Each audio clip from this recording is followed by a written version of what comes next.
법사위 간사 유상범입니다. 지난 9월부터 국민의힘은 헌법재판관 3인의 임기가 후임자 임명 없이 만료될 경우 재판 공백이 불가피하다는 여러 우려와 비판을 제기하며 합의된 여야 각각 1인의 후보라도 먼저 추천하자고 요구를 했지만 민주당은 이를 깡그리 무시했습니다. 또한 민주당은 이준석 방통위원장 등 자신들이 무차별 남발한 탄핵안들이 또다시 9대0으로 기각당하는 수모를 어떻게든 늦추기 위해 헌재의 기능 마비 사태를 2달 가까이 방치했습니다. 하지만 윤석열 대통령에 대한 탄핵 소추가 추진되자 민주당은 돌연 헌법재판관 임명 절차를 서두르는 한편 대통령 권한대행의 재판관 임명권 행사도 문제가 없다는 과거와는 정반대되는 주장을 쏟아내고 있습니다. 실제로 2016년 박근혜 전 대통령 탄핵 국면 당시 추미애 민주당 대표와 법무부 장관 출신 박범계 의원은 황교안 권한대행에게 헌법재판관을 임명할 권한이 없다고 주장했고 우상호 민주당 원내대표도 황교안 권한대행이 후임 헌재소장을 임명해도 국회가 인준하지 않겠다고까지 했습니다. 민주당의 이율 배반적이고 기회주의적인 논리는 이뿐이 아닙니다.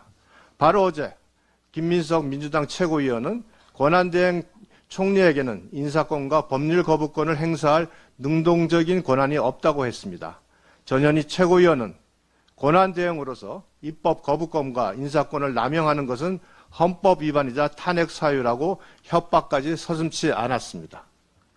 헌법재판관 임명에 대한 민주당의 과거와 현재 주장이 다르고 헌법재판관 임명은 되고 거부권은 또 안 된다는 민주당의 위선적 내로남불, 이중잣대는 이재명 대표를 방탄해내고자 이념과 가치조차 상실해버린 구태 정치의 전형입니다.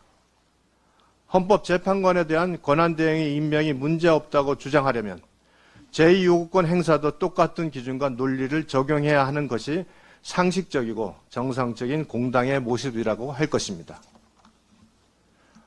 현재 헌법재판소에는 민주당의 탄핵소추 남발로 인해 직무가 정지된 국무위원, 검사, 감사원장 사건들이 대거 계류되어 있습니다. 이들 사건의 피소추된 고위공무원들의 직무정지로 인해 국정이 사실상 마비 상태에 이른 상황으로 이는 윤석열 대통령이 비상계엄을 선포할 수밖에 없었던 중요 사유들 중 하나로 밝힐 정도입니다. 이에 따라 헌재는 이준석 방통위원장, 최재 감사위원장, 이창수 서울중검장을 비롯한 6개 사건들을 대통령 탄핵 사건을 심리 결정하기에 앞서 탄핵 인용 여부를 먼저 결정해야 하는 것이 마땅합니다.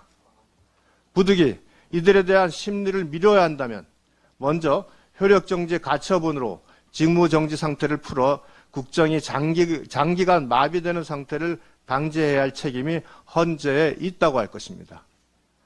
민주당의 무차별적 탄핵 소추가 국회 입법권 남용 여부를 먼저 가려내야만 차후 대통령 탄핵 심판 사건 최종 결정에 대한 공정성 시비가 일지 않을 것이기 때문입니다. 마치겠습니다. 네, 수고하셨습니다. 우리 최수진 의원님